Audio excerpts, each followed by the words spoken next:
Pozdrav ponovo. Dakle, kao što sam ranije rekao, u ovom dijelu ću vam pokazati kako zapravo zapamtiti sve ovo što ste do sada naučili.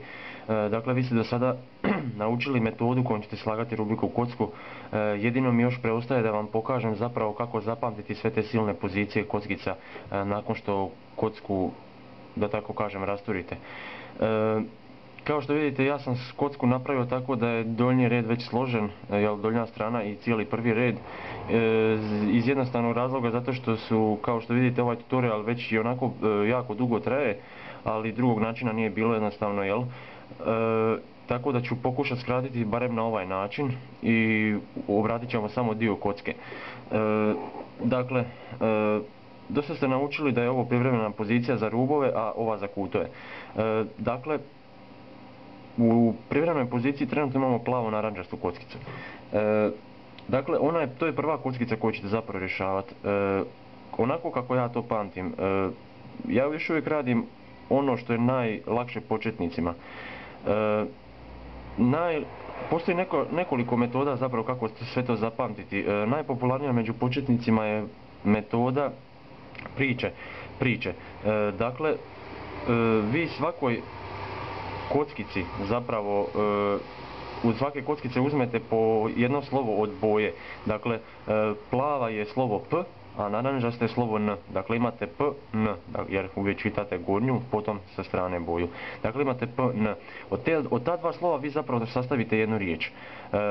To može biti pelin, pelinkovac, pelikan, bilo što drugo.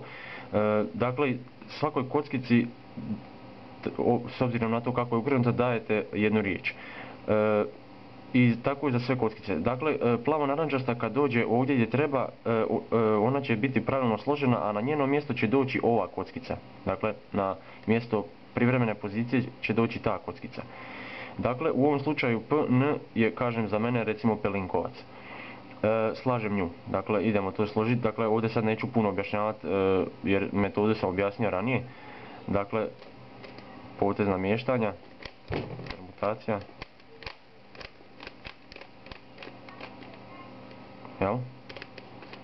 Vratimo potez namještanja. Dakle, ta je složena. Sljedeće je zeleno smeđa. Dakle, to je, možemo pročitati kao ZS.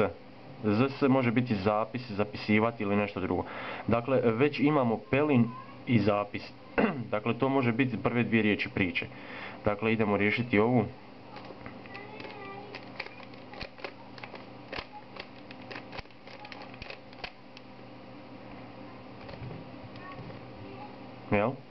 I sljedeća je narančasto bijela.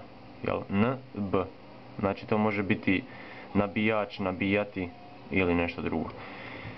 Dakle, sad se već ta rečenica pomalo formira. Dakle, vi imate pelin i zapis nabijaju.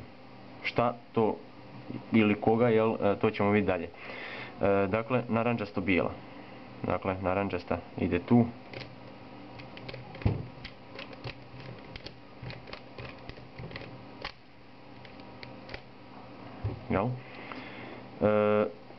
Ovo je, kao što vidite, sad probaju novi ciklus. Ja ću ga uraditi tako da uratim te permutacije, jednostavno, jer je to najjednostavnije.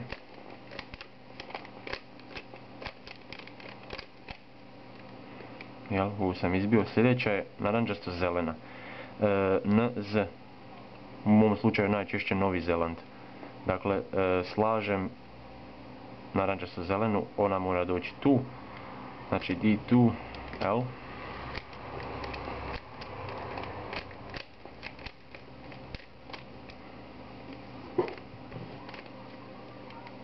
To je ta.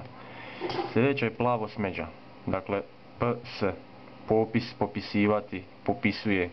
Ovisno, dakle, o tome kako vam je formirana rečenica, tako ćete isto i birati koju zapravo vi izvedenicu od te riječi želite.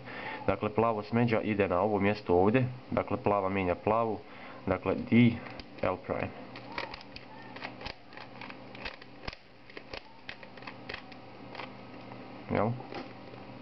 Vratimo potez namještanja. Ta je složena. Sljedeća je plavo bijela. PB, dakle, pobijati, pobjeđuje, pobjednik ili nešto. Dakle, taj je tu, plava mijenja ovu, dakle idemo L, D'L, T permutacija.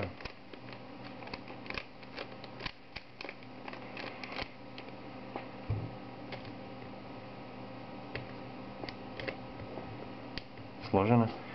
I sad ponovo imamo dakle zeleno-bijelu, to je ponovo proboj u novi ciklus. I ići ćemo pomoću J permutacije, jel, na ovo ovdje mjesto. Dakle, idemo J permutaciju.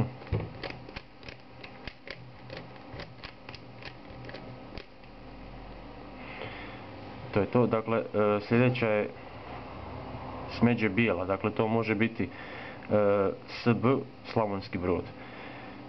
Primijetili ste možda da za kockicu, dakle koja je pravo mjesto u privremenoj poziciji, ja ne koristim nikakvu riječ ni nikakav način kako je zapamtiti. To najčešće nećete čuti u ostalim video uradcima, većina njih dodjeljuju nekakvu riječ i za to, ali malo, da tako kažem, rečenicu okrenute, znači neka vam se dogodi nešto slično tome da morate petu riječ čitati prije četvrte, što mislim da je dosta konfuzno. Meni se ovo činilo najlakše, dakle ja kad sam učio, meni je zapravo bilo najlakše zapamtiti ono što smo, na primjer, do sad smo imali pelin i zapis nabijaju, i potom zapamtiti da iza toga ide break, jednostavno, i zapamtim isto gdje breakam, dakle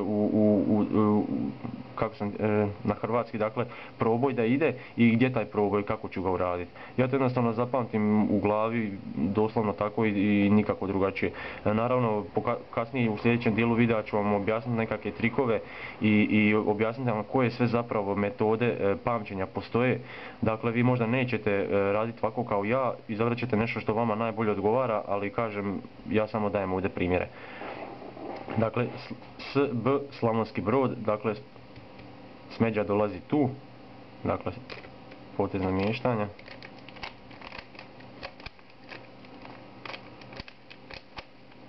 I, jel, vratimo potez namještanja.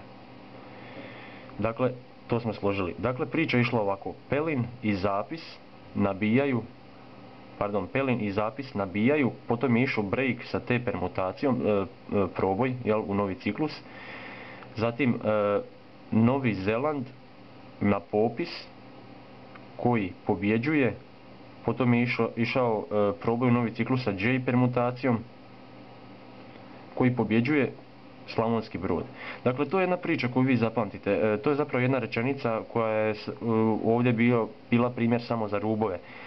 Dakle, vi imate takvu nekakvu rečenicu, kao što vidite, ta rečenica najčešće glupo izgleda i zvuči, ali zapravo je to često namjerno tako napravito, jer ne biste vjerovali zapravo koliko je te priče koje nemaju smisla lako zapamtiti, puno lakše nego one koje imaju nekakvog smisla.